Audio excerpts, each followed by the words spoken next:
வாங்கிய கடனை திருப்பி ஒழுங்கா செலுத்தாதனால வங்கி அதிகாரிகள் வாகனத்தை ஜப்தி பண்ணிட்டு போயிட்டாங்க. இத திருட்டு அப்படின்னு சொல்ல முடியுமா? திருட்டு அப்படின்னு சொல்ல முடியாது தான்.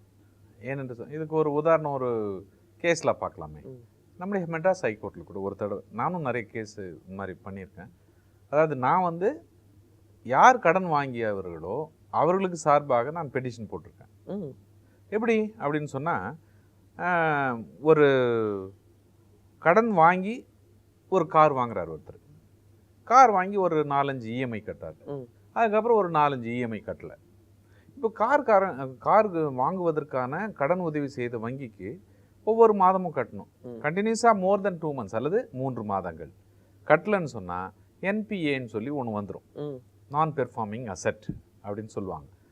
அதுக்கு அந்த அவங்களுடைய கான்ட்ராக்டில் என்ன சொல்கிறாங்க அப்படின்னு சொன்னால், ஒரு வேளை இந்த 3 மாதங்கள் அல்லது 1 மாதங்களுக்கு மேலாக 2 மாதங்களுக்கு மேலாக காரண காரியங்கள் சரியாக இல்லாமல் பணத்தை செலுத்த தவறினால், தொடர்ந்து கட்டாமல் இருந்தால் வாகனத்தை அவர்கள் மீண்டும் தன்வசப்படுத்திக் கொள்ளலாம். ரீபொசஸிங், ரெப்போ அப்படின்னு சொல்லுவாங்க.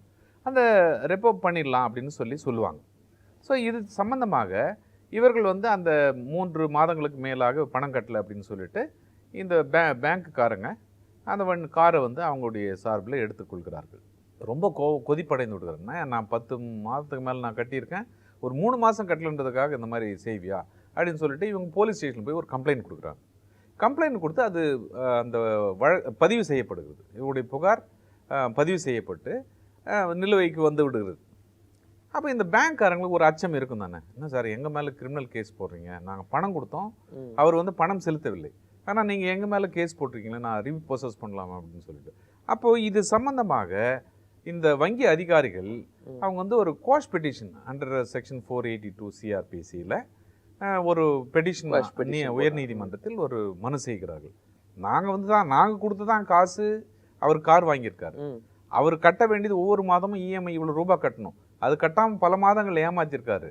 அதனால அந்த பொருளை மீட்டெடுத்து நாங்கள் நேஷனலைஸ்டு பேங்க், பொதுமக்களுக்கு நாங்களும் பதில், அதாவது நம்ம இஎம்ஐல வாங்கி அதை முழுமையா கட்டி முடிக்காதது வரைக்கும் அந்த பொருளினுடைய உடைமைக்காரர்கள் அந்த பேங்க் தான். ஹையர் பர்ச்சேஸ் சிஸ்டம்ன்ற மாதிரியே இருக்காது. அது வரைக்கும் அந்த பேங்க்குக்கு தான் இந்த வாகனமே சொந்தமாக இருக்கிறது.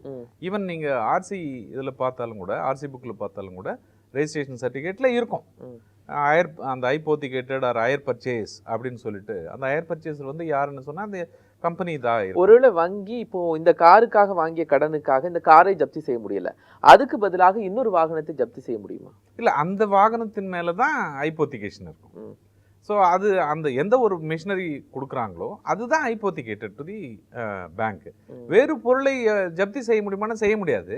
முதல்ல இந்த பொருளை செய்துட்டு மிச்ச காசும் வர வேண்டியதுனா தான் you have to file civil சூட்டு போட்டு அதுக்கப்புறம் ஒரு உத்தரவு வாங்கி அதன் பிறகு ஒரு எக்ஸிகியூஷன் பெட்டிஷன் போட்டு அதுக்கப்புறம் ஜப்தி பண்ணுறதோ அல்லது அரெஸ்ட் பண்ணுறதோ what ever it is, civil arrest. ஆனால் நம்ம கேஸில் இவங்க திருட்டு பசங்க, இந்த பேங்க்காரனுங்க காரை ஓட்டின்னு போயிட்டானுங்க, அவங்க மேலே கேஸ் போடணும் அப்படின்னு சொன்னதுனால வங்கி அதிகாரிகள் பயந்து கொண்டு கோஷ் பெட்டிஷன் ஹைகோர்ட்டில் போடுறாங்க. நாங்களாம் திருடல சாமி, நாங்கள் எங்களுடைய கடமையை தான் செய்த பணத்துக்கு நாங்கள் எடுத்துருக்கிறோம் எங்களுடைய விதிமுறைகளின்படி. ப்ளஸ் நீங்கள் எப்பவுமே பார்க்கணும், எந்த ஒரு கான்ட்ராக்ட்லையுமே இந்த பேங்க்கு, இன்சூரன்ஸு, அந்த மாதிரி எதுவாக இருந்தாலும் டேர்ம்ஸ் அண்ட் கண்டிஷன் கண்ணுக்கு தெரியாமையே நிறைய இருக்கும் பாருங்க. அதில் சொல்லுவாங்க, ஒருவேளை 3 மாதங்கள் இவர்கள் ஒழுங்காக கட்ட தவறினால் இந்த பொருட்களை நாங்களே ரீப்ரோசஸ் பண்ணிக்கொள்ளலாம் என்று ஒப்புக்கொள்கிறேன் அப்படின்னு சொல்லி நம்ம எழுதி கையெழுத்து போட்டுருப்போம். அதை நம்ம படிச்சிருக்க மாட்டோம்.